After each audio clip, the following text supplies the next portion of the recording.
Danny, how you doing, man? Oh dear. Oh dear.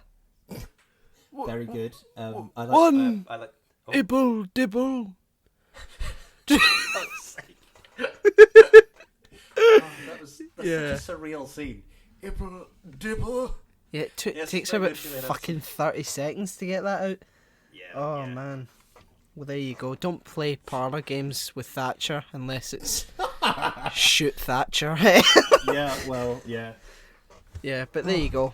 But before we get to what we're doing this week, we've got some bullshit. We And always have some bullshit. That's part and parcel of the show. yeah, and I'd like to say, welcome back. Yeah. Welcome back. Yeah, we did a podcast that came out on Friday with shit audio. You know, it's really surreal how like, time works, because I've just realised that it's shit audio, and and I'm not even going to pretend that I'm just like, oh, it's really weird. I can't even explain it, Lewis. How surreal You can't it even is. explain it. It's surreal. You're frustrated. Yeah, I can sense the anger bubbling within you. yeah. I think it's when I said "you fucking piece of shit" to my computer. I think that might have sealed the deal with the anger there. But anyway, No, I know exactly what you mean. That happens a lot with me when I'm writing. It's like I had an article that come through today. It was about the benefits of long fermentation in yeasted bread. And there is nothing on the internet about this, or at least this very specific couple of headings that he gave me, and I was like, right, I don't know anything about this. The internet doesn't seem to know anything about this. We're just going to have to fucking wing it and pretend I know a lot about this. yeah. But that's the. I mean, did we even sync? Yeah. Did we? Yeah, we did a clap. I'm losing my fucking mind. Okay. Yeah. I'm so. Okay. Jesus Christ. Okay. Go on, spin the wheel, Danny. Spin the wheel. I'll spin the wheel. I'll spin the wheel. It's okay. Spin the wheel and you'll get your shepherd's pie. The wheel will make everything okay. The power of the wheel will bring joy to us all. What? What? I spun the wheel and you. Okay, I'll spin it again. Here we go.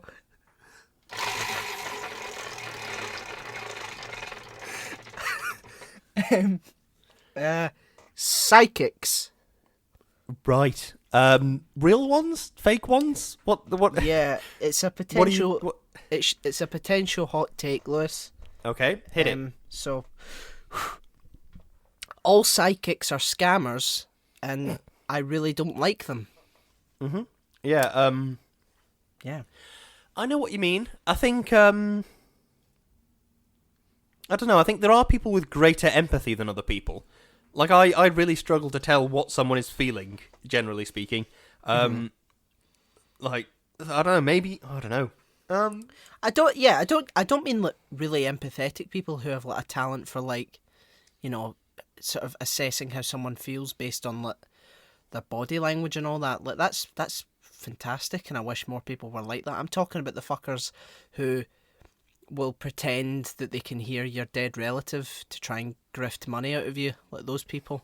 Oh yeah, that's scumbaggery at its worst. Yeah, scum of the earth, those types of people, you know. Yeah, I think I do agree with you that people that would like, oh, I can hear there's someone in the audience, their grandfather is here.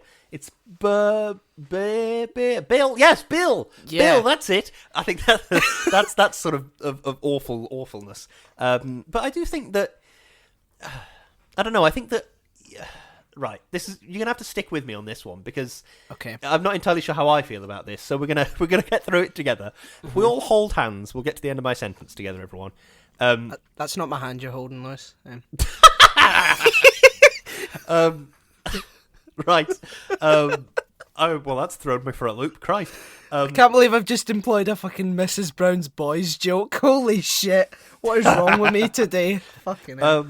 I think, right, the point I think I'm making is that I think that humans have an inherent impact upon the world around them. And that's a very obvious statement. But, like, from things like if you knock on a desk, it makes a noise. From things like that. Yeah. But I think also if a baker uses the same rolling pin for 30 years, I think that object is, like, it's imbued with something. Even if it's psychosomatic, where you're like, oh, this was Jeff's rolling pin for 30 years. He made 3 million mince pies with it. I think there's something about that I'm not sure if it's an innately human thing, if it's an objective thing. I think I like something about let's using the rolling pin example, about like it's like it has a presence to it. I think older things have a presence to them, which I think is not necessarily imbued upon them by time, but I think is imbued upon them by use. Like, the Resolute desk. Yeah. I think that has a presence to it, which is imbued upon it by the inherent importance, the inherent role of importance it's had in American history. And I think that's something that, while it's not, strictly speaking, I was going to say psychonism, that's not the word, psychicness, I think it's something that I've always been thinking, maybe there's something there, maybe there's something not. Or is it like an extreme form of that whole pareidolia thing, where you look at some grass and you're like, oh, I can see a face, but you actually can't. It's like if you're looking at, I don't know, the way someone's hung a picture and you're like, oh, I can tell something about here. There's something, or is it just you thinking, oh, these screws are in a bit of a funny shape? Do you know what I mean? Yeah. I mean, but surely the meaning that comes from the objects like that is only there because of humans sort of attributing meaning to it. Like, if you didn't know that was Jeff's rolling pin, then it wouldn't have a presence. Someone's had to tell you that's... Yeah, that's true, I suppose. If no one knew and it was just there, and no one knew that was his favourite rolling pin, then it wouldn't have that meaning. Literally anywhere, only to Jeff, who's now dead, I suppose you have to sort of consider, like, going to an antique shop or something. Like, somewhere in the house, I have a slide ruler. That's not a slide ruler, a slide rule, which I picked up in an antique shop for like £2 because I thought it was cool. And when I have used it or held it or whatever, it's there is something about it, and it's like it's sort of the inherent history that I know it has because it's old, and I can tell that it's old. I mean, I know I'm probably making some of this up, but it's like, the question is, if that was something that was made in 2011 and somebody's just thrown it about in a car park to age it up a bit, would I still think that way? Yeah. Would I still think that way about anything in my house that's like a vintage item? Like, I wear a lot of like vintage clothes. Would I feel that way about vintage clothes if it was something made in a factory now and then thrown in a tumble dryer for 6 hours to destroy it a bit? I don't know. Yeah. I mean, I don't mind. I don't know how anyone can mind, like, if people, use certain things to make them feel better about the world and sort of bring them comfort. I'm not against that at all. But it's when you see people make a fucking living off of just scamming people and just lying. Yeah, that is extremely disgusting. Yeah, about it. It just really pisses me off. Do you know what I've noticed as well? Another potential hot take, and this might be the hottest take of all. Right, because the I know that take. I know that a lot of people are into this, and I just don't understand why. Astrology. Oh, yeah. Yeah, it's like, I know people who will refuse to date someone who's like a Leo or what something fucking like that. bollocks is that? Jesus Christ! Holy fuck! See the level, the level of self narcissism that comes with astrology. The idea that the stars are there to tell you about your fucking personality. No, the stars are there. We don't know why the stars are there, okay? But it's not there they're not there to tell you about how your fucking February's going, okay? Yeah. Holy shit. I know exactly what you mean. That really infuriates me too. It's because the thing that annoys me about it is because I was born in November, and my birthday's November 27th. So that means I'm a Sagittarius. So when people ask me what my star sign is, and they say, "Oh, you're a Sagittarius," I say I'm a Sagittarius, and they go, "Oh, yeah, that makes sense because of whatever," and it's some extremely generic personality trait, and I'm like, don't you know dozens of people who are just as organised as me, or just as whatever as? Don't you know dozens of people like that? Yeah. Surely, it's a less sort of aggressive version of biological essentialism. You know, attributing attributing to someone based on things beyond their control. It's it's really, it's not as harmful as fucking racism and stuff like that, but it's just really fucking stupid. If you get comfort out of it, that's fine, But if you start actually basing decisions on it, Yeah. to the point where you don't like someone for some. They're a Scorpio. Yeah. No, it's like, No, oh, you don't think that's real? Let me guess, you're a Gemini. What? That's an actual TikTok. Like, I've seen that, and it's got millions of likes. Oh, crikey. Yeah, that's a bit weird. It's really fucking strange. My only thing that I will say about astrology is, in spite of the fact that I do think it's dog shit, if I see an article by BuzzFeed that's like, what type of onion are you based on your star sign? You can bet your ass I am going to scroll to the Sagittarius to see what kind of onion I am. Because I don't know why, but it's just so compelling to be like, what kind of onion are you? Oh, I don't know. What kind of onion am I? Yeah. I love that's harmless. That's nice. That's funny. But yeah. It's just the sort of pernicious, oh my god, he's a Leo? Oh. It's like, no, fuck off. Yeah. The other thing about astrology, which I think is perhaps one of the reasons that's contributed to its longevity, that's the word I'm looking for, is that, have you heard of the birthday paradox?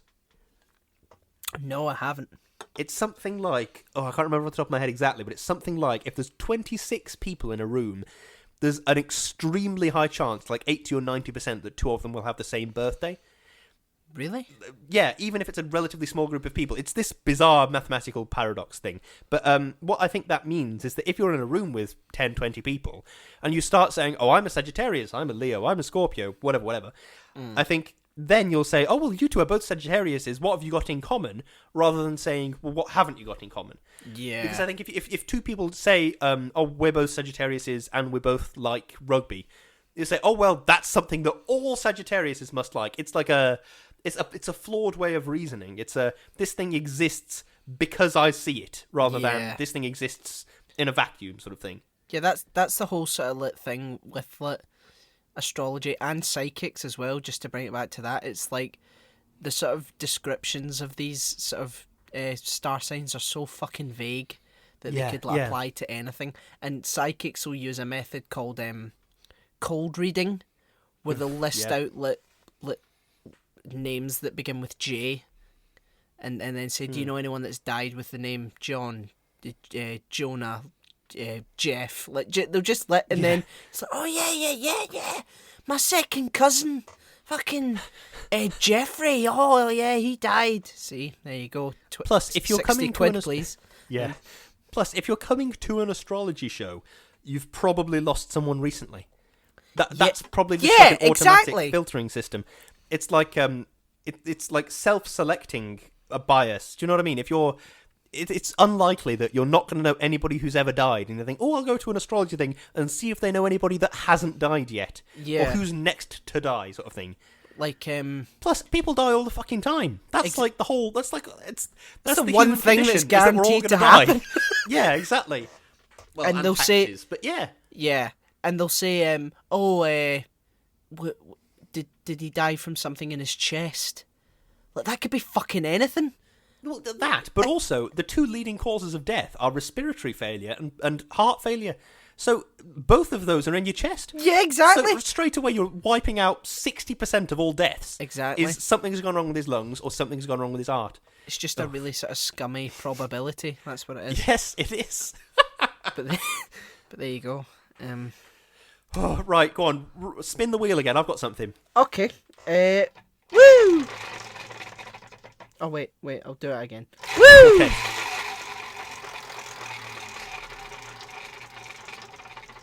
Okay, I think it stopped, has it? Yeah, that's it, yeah. Fantastic. Danny, on a scale of 1 to 10, 10 being like a Tory MP, and 0 being an actual human being, right? How much of a sort of pretentious wanker do you think I am?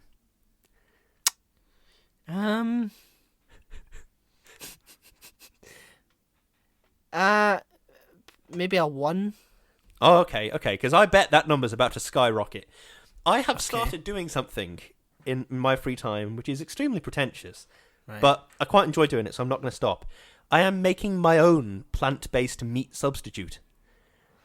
Is that weird? I mean, how does that work? Well, basically, right. Here we go. Okay, well, let me just ask beforehand, right? Do you tell people like you should do this? No. If they ask, what do you eat? I'll tell them. But well, no, that's fine then. That's fine. As long as you don't like go to like dinner parties and be like, you should try this. You know, it's a much you eat healthier... chicken. Oh, yeah. If you like, have like some sort of, I don't know that Tory MPs would do that.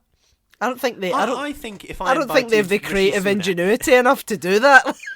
Well, actually, yeah, that's true. But can't you imagine inviting Rishi Sunak to dinner and he says, "Oh, how much venison do you eat per year?" And you tell him none, and he says, "Oh, we eat venison once a week at least." Can't you imagine him saying something like that? I can imagine him bringing a flask of like swan's blood or something like that. Like... You're all drinking wine, and he's just pouring swan's blood into his wine glass. For legal reasons, I don't think he does that. Wink, yes. wink, nudge, nudge. Indeed, but yeah, it's like a pretty simple process, and I quite enjoy it. It's basically it's like a weird odyssey. Basically, in our house, we like Chinese food very much. Ordering a Chinese takeaway, it's like our go-to takeaway. And Chloe likes it very, very much. I've always been a bit on the fence. And then I discovered that my local takeaway does something that it refers to as fried gluten. Oh. And I thought, well, that sounds not at all appetizing. But the last thing I had was this weird omelette-y thing. An egg foo young, which is quite nice, but also a bit weird. So fried gluten can't possibly be any worse than that. So let's give it a go. And it's really nice. And it turns out that it's like ancient. It's like a traditional sort of Chinese meat substitute called seitan. Well, I don't know if it's seitan or seitan, but I'm presuming it's seitan, because if it's seitan, then that's hilarious. Yeah. So, basically, you get, like, flour that's got, like, a very high gluten and protein content, and then you make, like, a really dry sort of ball of dough, and then you let it rest for a bit, and then you knead it in, like, a water bath to wash out all the starch, and eventually the water will run more or less clear, and it goes, and then you have to, like, it's like this really wet dough at this point, and you have to, like, knot it and braid it and stuff to stretch the gluten, and then you, like, boil it for 2 hours. Oh my god. Then, I know it's like a really involved process, but it's also quite fun and at the same level. And then eventually you get this stuff that's like you can sort of cut off slices of it, and it's like meat. It has a really meat-like texture that's sort of like, you know, like pulled pork or pulled chicken. It's kind of like that. And obviously it tastes like nothing because it's made out of like just gluten. So you have to like flavor it. But yeah, I really like it. It's a fun process. I have seitan in my fridge at the minute. I've made some chicken and some bacon. How exciting is that? That's really good. You're gonna. Do you know what you should do? For a nugget of bullshit, you should show everyone like how you do it. That's a very boring time lapse of me kneading gluten for 2 hours. Yeah, I'd watch it. I see. Well, it is my turn to do the nugget of bullshit this week. Maybe I'll treat myself to some more seitan. That's true. Maybe you should. Well, there you go. Maybe. Well, that's my pretentious wankery. That is a homemade meat substitute. As you do. I don't think it's that bad. I think it's not that bad. No. I mean, I wouldn't do it, but I don't have the patience to do something like that, and I'd probably get sick of it and just go buy bacon. I just want a fucking piece of bacon. A bacon sandwich. Sorry for anyone who. But yeah, no, that's good. It's good. Yeah, the weekends have become like a weird sort of cooking experimenting time in our house. Like, because the Eggman that I have previously described on the show comes on the Saturday afternoon. So I'll go to him and buy a load of stuff and then think, right, well, what can I do with a pineapple and 3 pears? Then I'll have to think of something of what I can do. I tried to make fruit leather, which, as I understand it, is like a sort of a trend. Like, you know those, fruit roll-ups? Yes. Fruit winders, that's what they were called. Oh my god, I remember them. Yeah. It's like trying to make that at home. It didn't really work when I tried it. I think I didn't use the right baking paper. But yeah, it was like a weird, fun experiment to like try and use a pineapple and some lemon juice to make a thing. So yeah, that was kind of cool. That is pretty cool. I wish I had times. I should start doing that. I should start like experimenting with it because I like to cook, but like I just forget to to do it an awful lot, and I'll just settle for like, I don't know, takeaways or like a sandwich or something like that. I don't. I do like to cook, but I don't cook a lot. So well, the side effect of me doing a lot of weird cooking is that my fridge is full of like weird shit in takeaway tubs. Like like I've got this seitan and vegan bacon, by the way, is made of this vegan bacon that I've made is made of starch water. You like flavor some starch water and you make like pancakes and then it's like a whole thing. But anyway, but yeah, it's like so for lunch today I made like a sandwich with gochujang mayonnaise and like vegan bacon and like spinach. I was like, I'm enjoying being a weird cook for the minute. I've got jars full of ginger syrup in the cupboard because I bought a root of ginger off the Eggman and I was like, I have no idea what the fuck I'm going to do with this. Let's make some ginger syrup. And that was quite good. you're gonna have to get that cooking channel started, Lewis. I should do. That's the thing. Definitely There's should. so many things I'd like to do that like it's hard to find time to do all of them. Yeah. Because like I work from home, but then I also need to work from home enough to earn a lot of money. Yeah. Well, you know, enough to earn money to pay the bills. Maybe you should just like you should get some like cameras and just like have them like recording all the time, and then like and then when you're cooking you forget about it and you're just doing it, and people can, you know. And there's like time lapse footage of me cooking and then scratching my ass. And then, yeah, perfect. You know, yeah, that'd be good. Like a weird Big Brother Lewis cooking in his Big Brother kitchen type situation. Yeah, I could narrate it, but like, day 41, Lewis is still being a pretentious wanker. Oh God, I've got to say, see, the more I live my life, see people that actively go about, myself included, and call people pretentious wankers. It's often because like. It's either because they are pretentious wankers or they're just like jealous of the fact that they don't have the creativity to do what someone else does, you know? Like, well, perhaps, yeah. I would never have had the idea to do what you do, so I commend you. Well, thank you very much. Thank you. You're very welcome. Yeah, it's I was quite strange because I made the seitan on Saturday and then on Sunday I was like, oh God, my arms. I'm literally sat at the sink, stood at the sink, kneading this dough for like 3 hours, and it's like, oh God, my arms. It's just like quite a surreal experience. Yeah. Because I have a stand mixer that I think my dad bought it me for my birthday. And it's great for mixing like dough for like brioche or something because you don't want to be stood over a bowl for like 2 hours. But because it's like a washing process with the seitan, so you can't stand there with a dough hook because you'd need to be constantly sucking water out and putting more water in, and so you have to just do it with your arms, and it's like, oh God, the pain. Yeah. No, I get that. So yeah, maybe I'll buy a couple of GoPros and stick them in my kitchen, and that's what you do.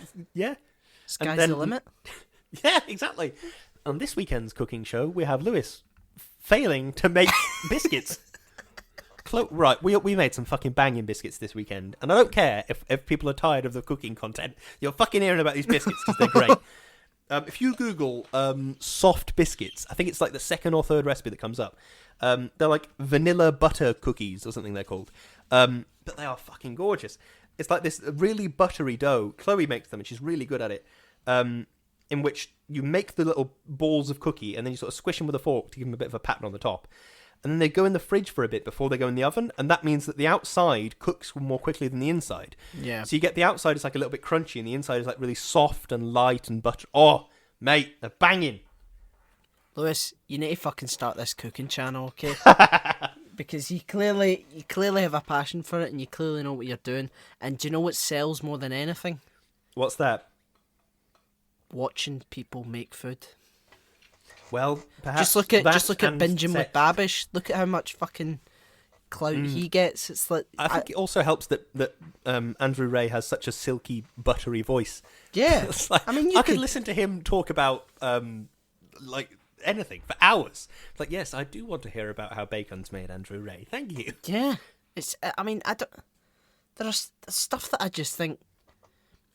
I've sat and watched 3 episodes of this now and I forgot that I was doing it. It's just like, you just go into one and then you're salivating by the end of it and you want something to eat, you know, it's a good It's a good system. Mm-hmm. The videos, I mean, obviously I'm a fan of cooking, so I do watch a lot of like cooking YouTube videos and stuff. So like, here's an unsolicited recommendations list. Claire Saffitz is really good. She was part of the Bon Appetit team. Then after the whole scandal came out about that, she's sort of moved on and doing her own thing now. I think she's still doing like sort of freelance work with them every now and then. But she released a book called Dessert Person. And it's like a load of dessert recipes, and she's like makes them on her own channel, and it's really cool. Nice. Brad Leone, I think is his name. He was also with Bon Appetit, and he's just like really personable and really charming. And you're like watching his videos, and he's talking about like cooking tuna or something, and it's like really charming. And he's just like, "Oh, I love tuna. Tuna's really good." And it'll, like this obscure analogy about eating tuna as a child, and it's like really endearing. Yeah. Obviously, the Binging with Babish stuff is really good.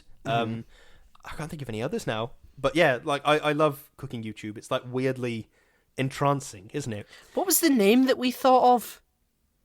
Get Stuffed. Get Stuffed! That's it. That's the one. Get Indeed. Stuffed. Amazing. Yeah, well, I'll have to invest If I win in the a lottery- high-tech surveillance system for my kitchen. If I win the lottery, fuck paying the mortgage and that, right? I'm gonna invest in Get Stuffed. I would That's what rather I'm you gonna pay do. my mortggage if we can make that happen. No, If not you win your the mortgage. lottery and Fuck win your £21 mortgage. million. Lewis, I want to invest in this cooking chat. Can you just pay my mortgage, please? That would do me.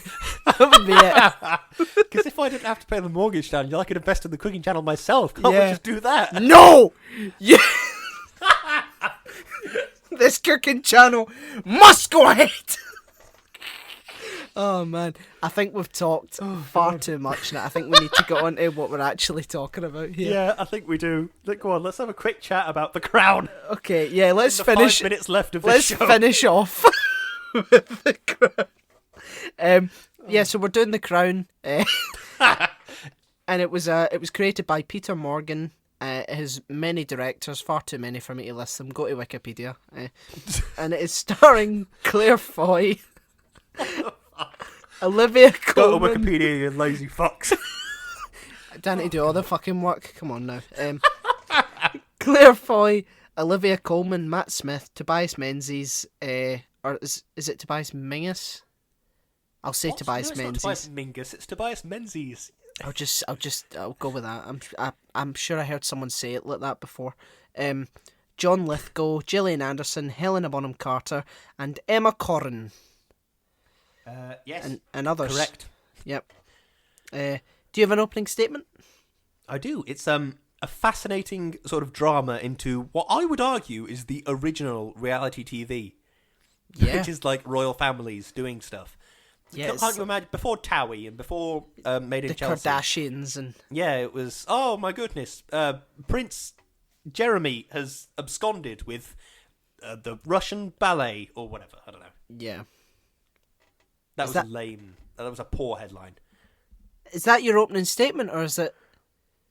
Well, I mean, the second that half was full of shit wasn't my opening statement, but yeah, most of it. Okay. I appreciate the sort of honest and sort of good performances. It's like not being afraid to tell an aggressive story. I quite like that. Yeah. A very bare and complicated television show that somehow manages to make me feel contempt and sympathetic to some of the most out of touch, spoiled, privileged people on the planet. Very well done. Yeah, that's what impresses me a lot about this. Is it makes me emotionally invested in the royal family, which is something I'm not in real life. No. It's like, ooh. Yeah. So do we have any creepy room questions, statements? I've got Prince Charles is a prick. Does that count? Yeah. Is that He is is. that a good one? Yeah, I mean, what's really interesting about the characterization of the characters in this show is like because Charles in season 3 is infinitely better than Charles in season 4.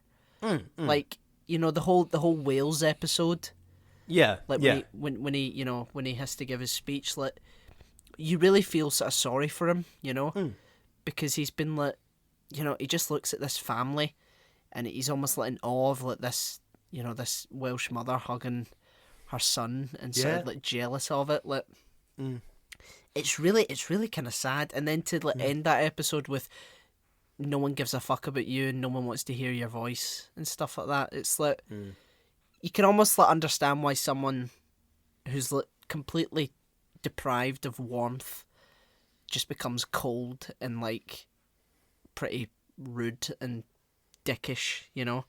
And yet at the same time you still hate him by the end of season 4, you know. Yep. It's what's the oh, it might have been when Matt Smith was still Prince Philip, when Prince Charles was at the fucking boarding school in Scotland.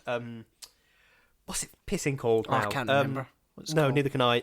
But yeah, and apparently in real life, Prince Charles described that boarding school as Colditz in kilts, or something equally like that. And it's like, well, yeah, that does seem like a sort of a shit, weird sort of boarding school to send your children to. But also, I still hate Prince Charles. Yeah, which is really strange. I mean, it's really complicated because on the one hand, it's like, yeah, he had a shit childhood, despite the fact that he was like born into enormous sort of privilege and wealth, and also at the same time, it's like he was flawed like before that, because like just the attention that Diana got made him really angry and like upset. But the fact that people were like paying attention to her was just like he just couldn't stand that. Yeah, which is a disgusting personality trait. Yeah. What I've got is how dare you like my wife? How dare you think she's good? You made an absolute spectacle of yourself. Do you know what I will say in Charles's defence? For their anniversary, what the fuck was Diana thinking when she showed him that video of her singing?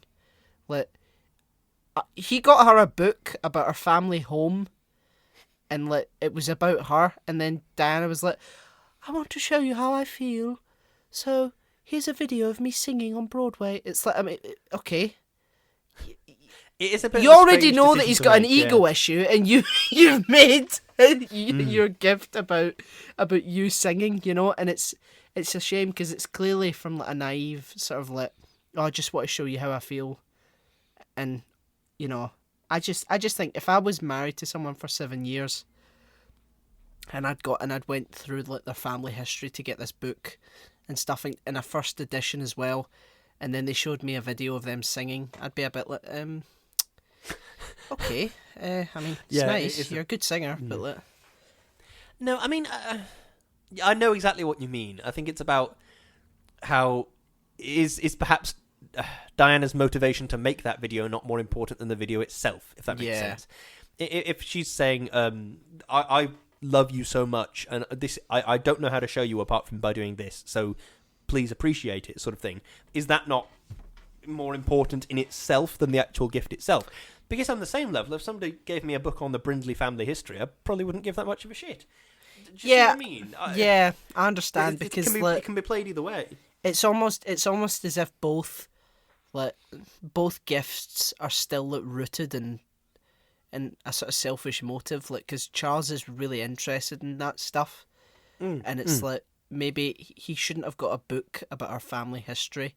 He should have got her something that was like about her, rather than just like a name that she had. And to be fair, Diana was like really receptive of the gift as well. She was like, "Oh, thank you so much," like that. Yeah. And I suppose it's about like, what's the word? I think that's my go-to thing for like whenever I'm buying a gift for somebody is if you have a common thing that you both like, get a gift about that thing. Yeah. Like there are things that Chloe and I both enjoy, and I will get Chloe gifts about those things rather than getting her something that's in a field she's interested in that I have no idea about. Yeah. For example, she likes Liverpool Football Club. I know nothing about football, and I know even less about Liverpool. So why would I ever even try to get her a gift about that? Do you see what I mean? Yeah. But on the same note, why would I try to get her a gift to do with Doctor Who? I like Doctor Who. She doesn't really like Doctor Who as much as I do. That's true. Do you know what I mean? So it's like, well, maybe it's... I mean, I don't know. I mean, Christ knows, I do not know the ins and outs of Charles and Diana's relationship. But maybe getting something that we both like. I don't know, medieval history. Oh, let's go on a tour of medieval European castles. I don't know. Do you know what I mean? You'd get. I mean, you think maybe you would get Diana like a signed copy of like a Queen album or something like that. That would seem to like. Just because obviously I don't know much about Diana. I mean, but according to the show, she seems to be into her music and her sort of modern sort of. Queen was pretty hip back then. Queen was indeed hip. This is true. Yeah. But yeah, 3 scenes that really made me ill when I was watching them. Diana in the circle, like when she was like, she like bowed to the wrong people and they made like an absolute fucking fool of her. Fucking disgusting. I sort of expunged that from my memory a bit. Yeah, I really struggle with cringe stuff. Yeah, and that was both disgusting and also cringe. Yeah, sorry, go on. Edward at lunch with his mum. Oh, fucking Jesus. Talking about his time at boarding school, like the fact that he's bullied, and then like, despite the fact that he was caught smoking, and then he's given like an inch of like, power, and he just fucking, sends this other guy home for smoking because he got caught at it, mummy. Like, and the fact that he unironically says there must be some return for all we do for the country. You don't do fucking anything, pal. Okay. Yeah. You sit there with your fucking poached salmon. You understand? Prick. And also, Thatcher's son at dinner. When that was a bit weird, wasn't it? She is like, what are you doing, mummy? Where's the gravy? Yeah. The fact that she fawns over like no one throughout the entire season, and then her son is like, would you like some gravy, darling? Oh, it's your favourite, Toad in the Hole. Oh, of course, she's a woman. Ah, oh, good one, mummy. Ah. Fuck off. Sorry, that good one, mummy, was chilling and horrid. That was like a goblin was screaming it at me. I feel like I've got some kind of weird. I feel like I need to go and have a shower. That was really weird. Yeah, I've got to say, just to add a quick fourth one in. Okay. Andrew coming in via helicopter and talking about that fucking film. Holy shit! Like, was it legal? Who cares? What? What? Yep. Oh, Jesus. And that's the Queen's favourite? Holy shit. Yeah. That's so bad. Perhaps if you give people unlimited access to anything they want, perhaps they won't turn out to be good people. Perhaps if you tell them they are better than everybody else, just inherently, perhaps they won't turn out to be morally upstanding people. Perhaps. Fucking hell. I've got to say, in all honesty, if the Crown and the sort of relationships that go on in this show are anything like what the show's like, I don't blame Harry and Meghan for like wanting to separate from the family. Completely. Like, holy shit, I would want to be getting out of there as fast as possible. Mm-hmm. Bowing to your gran every time you see her. Fuck off. Mm-hmm. It's that sounds horrendous. Yeah, I couldn't agree with you more. It's my feelings about monarchy I've made clear several times in the show, but like, I it's in a way what he's done is sort of the best decision he could have possibly made. Yeah, because you're from the second you're born, you're driven to this. You're subjected to constant scrutiny by anybody that even looks at you. There's no way to live. Almost go and live in seclusion. Do you know what I mean? And sort of like, I don't want to deal with this. I don't want to deal with any of that. And like, what gets me is even now people are like after season 4 of The Crown came out on. To be perfectly honest, I don't know how it works because Chloe's more interested in it than I am. So I know a lot of this, like, sort of through Chloe.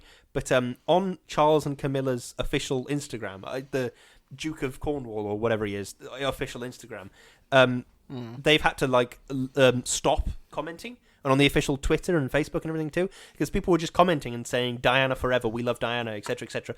To know that every decision you make will be held up to the sun for all eternity. Mm-hmm. Do you know what I mean? That's just, it's no way to live your life. Imagine Charles must be fucking raging. Like if he's like what he is in the show, the fact that you still get like newspaper headlines about Diana, like he must be so angry. about that. Mm-hmm. And I believe that that's why he chose Camilla in the end, because Camilla would never overshadow him. Yeah, definitely. He did. I just think he couldn't stand the fact that there was, he just wasn't getting as much attention as Diana was, Yeah, I mean, it speaks a lot to sort of his moral core as well. Yeah, To be definitely. like, I can't stand the fact that my wife is getting love and adoration. What the hell does that say about a person? Do you know what I mean? Yeah, definitely. If you were the queen, right, and all the relationships were still the same in this show, what would you, as Lewis Brindley, do? How would you try and deal with all those situations?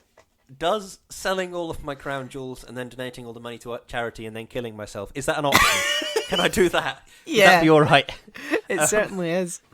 Are you asking me how I'd fix the sort of internal conflicts of the royal family? Yeah, what would you be warmer? Would you try and... Yes, obviously I would be warmer. I would cut off Prince Andrew like a diseased limb of a tree, and I would throw him out to the oceans. I would get rid of him completely. Yep. I would be nicer generally. I would have opinions about things. Because I think that's... I understand this whole idea of the monarchy is supposed to be this untouchable extension of God, but yeah, what kind of insane narcissism do you have to believe that? It's all right to say we're supposed to be a representation of God. We're supposed to be an extension of God's teachings or whatever, and we're supposed to be nice and kind and everything. Mm-hmm. Yeah, great, but then... Like when the Queen Mother in series 1 or 2, when she's like, make sure you put your gloves on before you shake hands with these bloody commoners. Oh, fucking hell. How can you think like that? How can you possibly think like that? I think, yeah, be nicer, be more transparent. Like, you know, it's go on. It's a complicated one because I think they don't speak because if they do, then they'd probably get removed. Like the crown and the royals are there by the countries they govern by consent. If the Queen ever properly tried to take a stance on something and tried to make a law change or something like that, she would be let out. She would be gone. You're right. The government just wouldn't fucking stand for that. They'd just be like, who the fuck are you? We will remove you as soon as you were put... They have no real institutional power, so it's I suppose from their point of view, saying nothing and holding no opinion means that we get to stay and we get to have the power that we do, But it's a bit of a weird one. Paradoxically, during the show, you want the Queen to be like, fucking do something, you fool, Like, you would... You want her to sort of stand up to Thatcher against sanctions for South Africa. You want her to just be like, no, fuck you. Let's just do this. Do you know what I mean? No, I know exactly what you mean. It's the rare humanising moments of the Queen that you get in The Crown are what makes all the difference, I think. Yeah. I think that it makes it very difficult to, sort of see the royal family at events and stuff and think... They've never voiced an opinion on anything. I don't care about these people. There's no reason I should say or think or do anything they want me to. Do you know what I mean? Yeah. That said, I'd like to say that the Aberfan disaster is fucking horrifying. It really is. The actual scenes in this show, genuinely really scary. When The Crown Season 3 came out, Chloe sort of binge-watched it all in one go. Mm-hmm. And I think it was about 9, 10 o'clock or something. I was like, right, I'm going to bed. If you want, you can stay up and carry on watching. I don't mind. She did stay up watching The Crown. And I went to bed, and then a couple of hours later, she came up and she was like, woke me up, and she was really sort of shook by it. Sort of shaken? I don't really know, but she was really sort of shaken by it, and that was really horrific. That was so horrible. Yeah. Just to sort of the way it was presented and the sort of all those scenes within the school. It's it speaks to brilliant directing and camera work and acting because it's so chillingly terrifying. Mm-hmm. I just wanted to mention that because it is genuinely horrifying. No, it's dreadful. Absolutely dreadful. And it's the fact that the Queen couldn't cry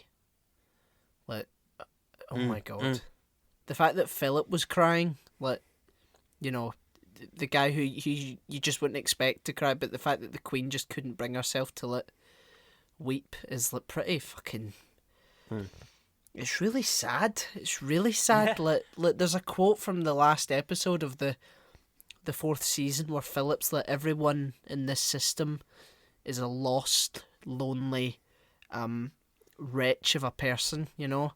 And it's like, if he's that self-aware, why is it still there? Yeah. You know, why wouldn't you just get rid of it and then just do what you want to do? Why wouldn't you be happy? You know? It's not as if they're going to let... If they got rid of the monarchy, it's not as if they're going to let... The money's still going to be there, you know? You know, sadly. But, like, it's just really strange to me. It's so against like, what human nature is to be like that, and it's contemptible and really sad at the same time.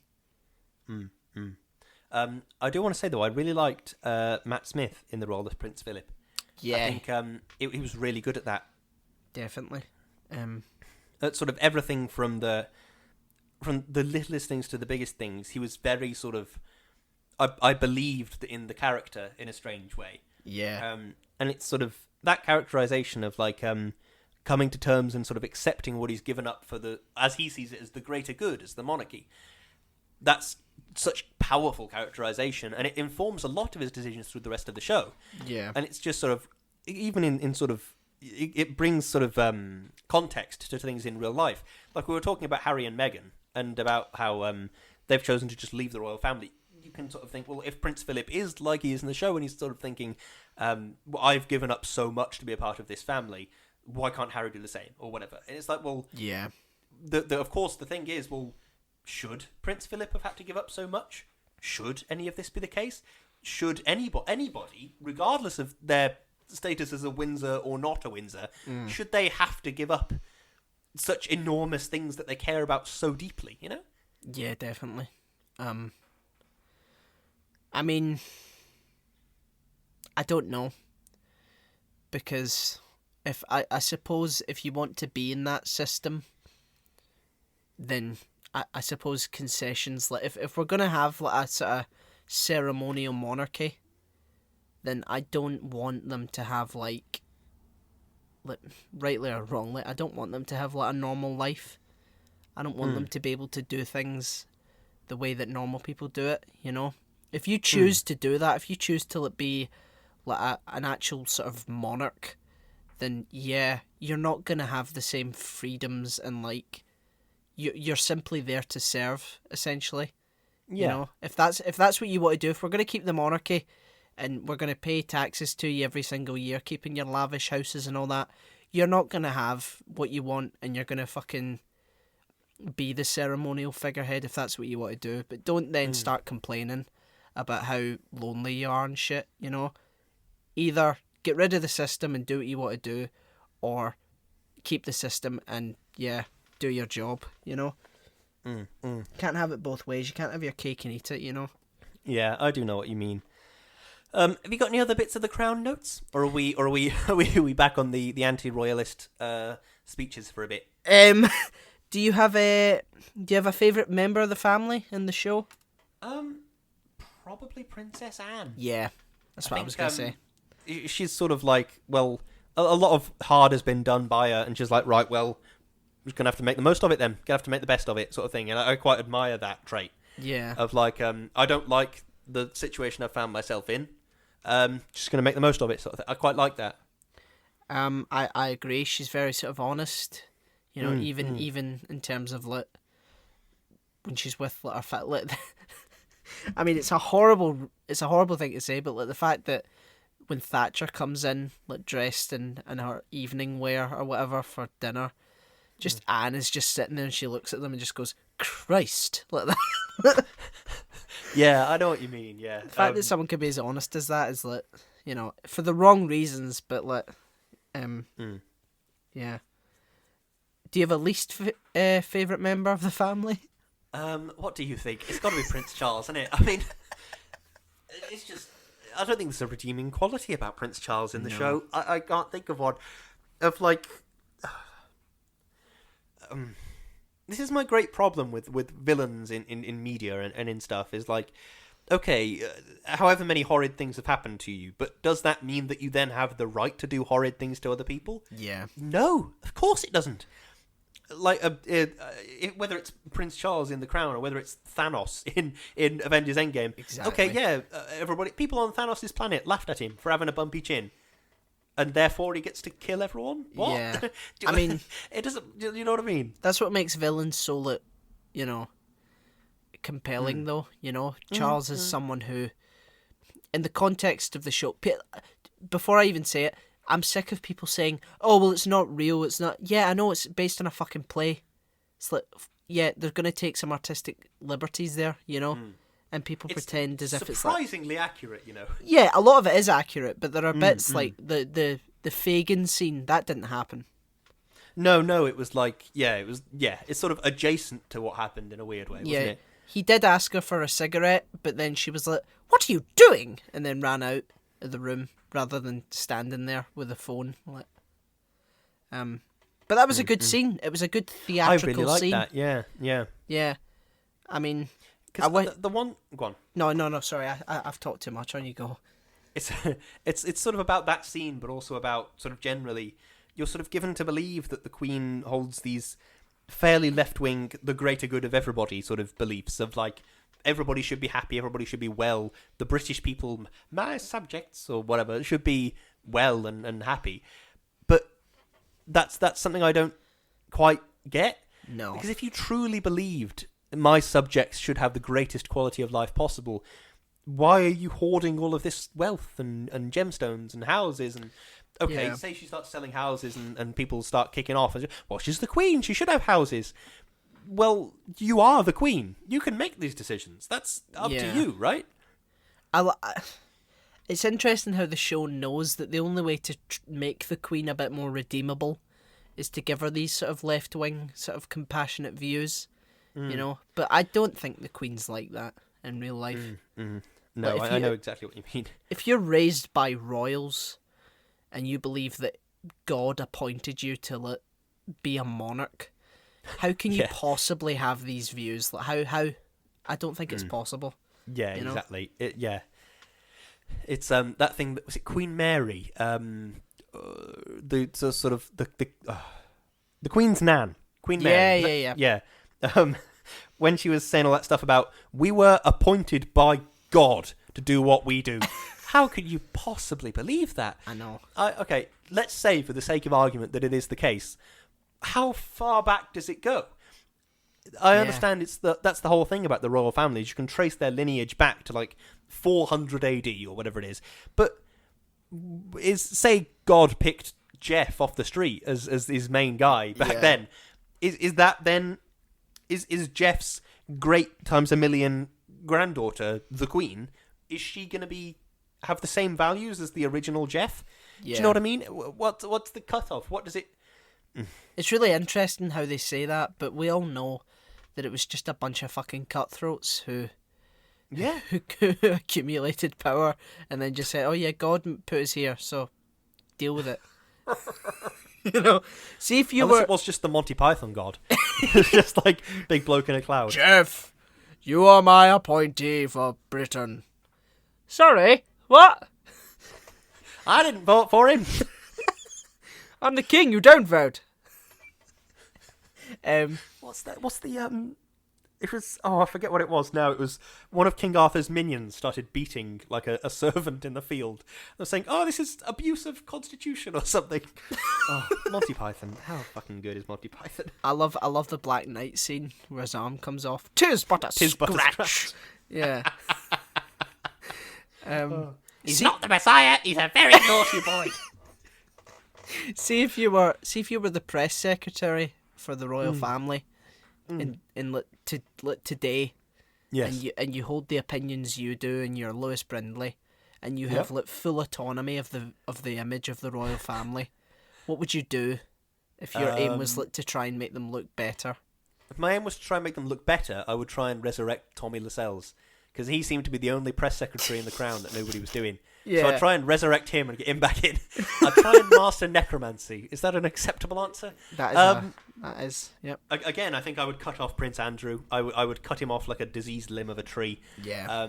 And throw him in the ocean or something. Yep. I don't think I can actually say throw him in the ocean because that probably counts as some kind of treason.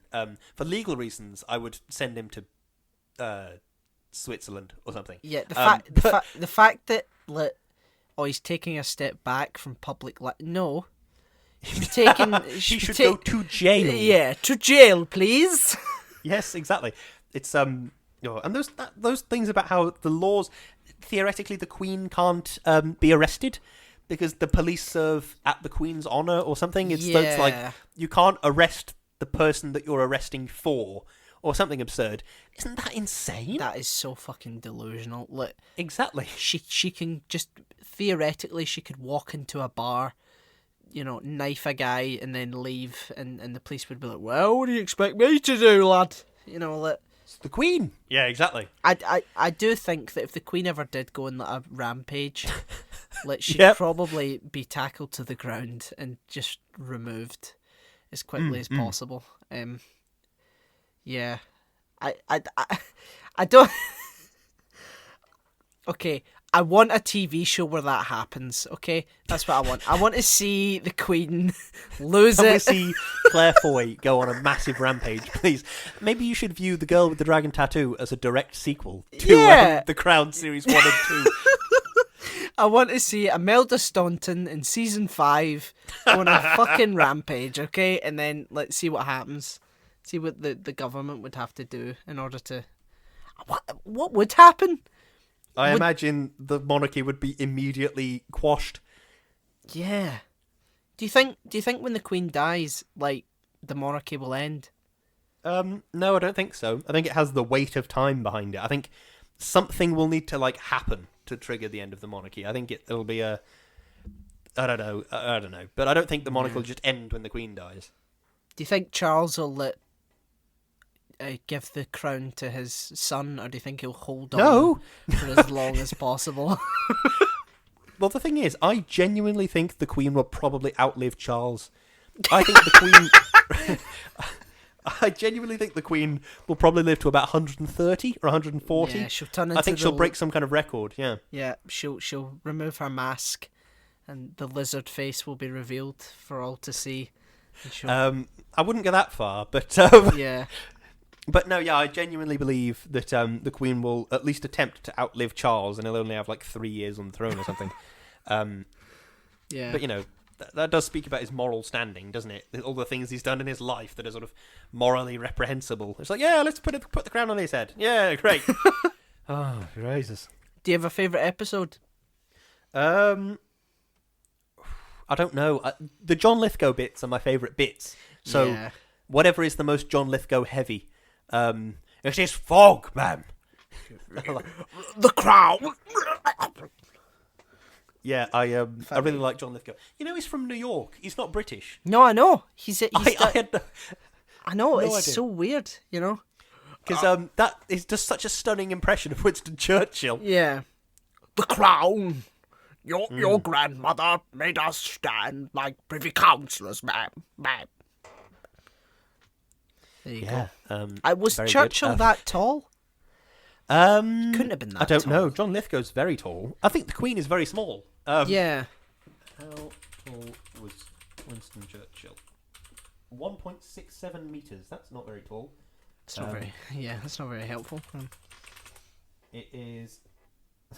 Sorry, I got a bit confused. I was like, it was 1 foot 6 inches, but that's the weird conversion thing. He was 5'4", 5.4 feet. Really? Yeah. So I was taller than Churchill. Nice. Oh no, he was 5 foot 5.7 inches. Still taller. Nice. So that's there we go. Nice, I suppose. Can pat him on the head. Yeah. Then he'll say something racist, and you'll go, "Oh, I wish I hadn't patted him on the head." Yeah. See, the thing is, I'm really sick of hearing about Piers Morgan talk about how Churchill single-handedly saved Britain from the Nazis, as if he was standing on the cliffs of Dover with like a machete, just chopping down. Yeah. We will fight them on the beach. Like, yeah. Maybe he was like Brian Blessed in what's it? Flash Gordon. He's like got the hawk wings and a mace and everything. Yeah. Maybe that's how Winston Churchill won the Second World War. It's almost or maybe as if... it was an allied thing with the help of a lot of other nations all at once. Yeah, maybe it was the world and there was a war. You know, maybe no man is an island and lots of people did it all together. Maybe. Oy. Yeah, maybe historical figures are pretty complicated, and you know some did some good and they also did a lot of bad because they were from a time where people were mostly bad, you know, if they had power and prestige, you know. Maybe we'll never know, will we? All the history books, I've never read one. Who knows what's going on? Yeah, and maybe like now in the time that we're in, wasting money on a fucking statue of Thatcher is probably not the best use of taxpayers' money, but and maybe wasting money on funding Trident is not the best use of taxpayer money. There's a lot of shit that maybe we should feed children. There's a lot of shit that money is wasted on these days. To feed kids. Maybe we should just feed kids. Yeah, you know, but what do we know? I'm just some dickhead from the Midlands. What do I know? I'm some dickhead from Glasgow. What do I know? You know. Oh. Well, I think we've adequately addressed the Crown there. Have you got a closing statement? Yeah. Rich, lonely wankers who gravitate around one person. I genuinely feel hatred and pity for the royals. It's a really fucked and outdated system. Yeah. I dislike the royal... my closing statement even.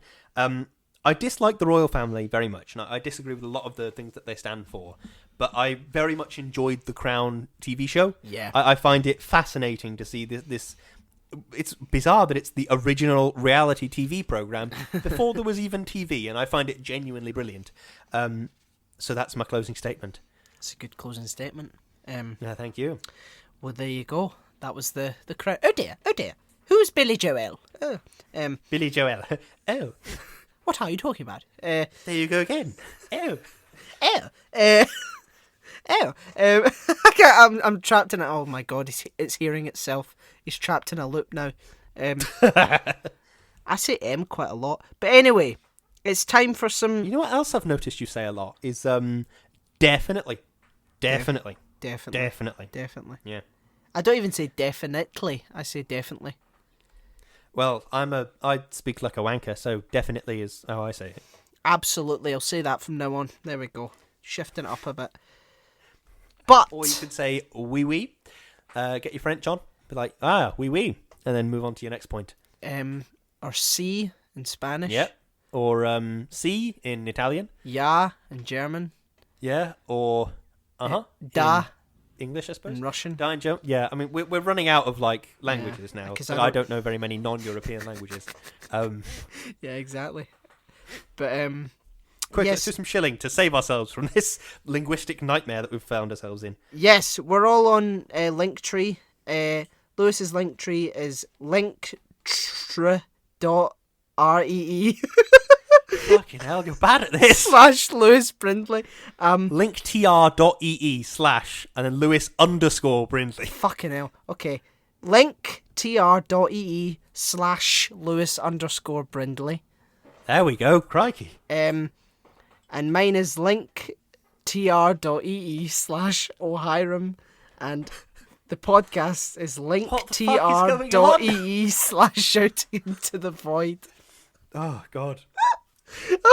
Okay, well, we've just about gotten through that nightmare. I did this to save time, and it just increases it exponentially.